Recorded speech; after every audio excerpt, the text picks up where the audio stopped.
ជីវិតអ្នកម៉ែអើយខំថែរូបកូនណា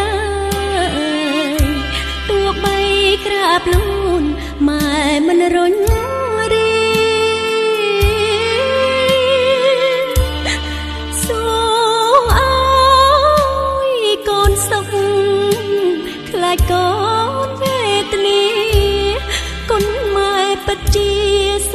ងមិនអស់ឡើយស្រណោះពាក្យម៉ែផ្ដាំម៉ែកូនចាំរត់ណាតស៊ូអត់ធ្មត់រៀនចប់បាក់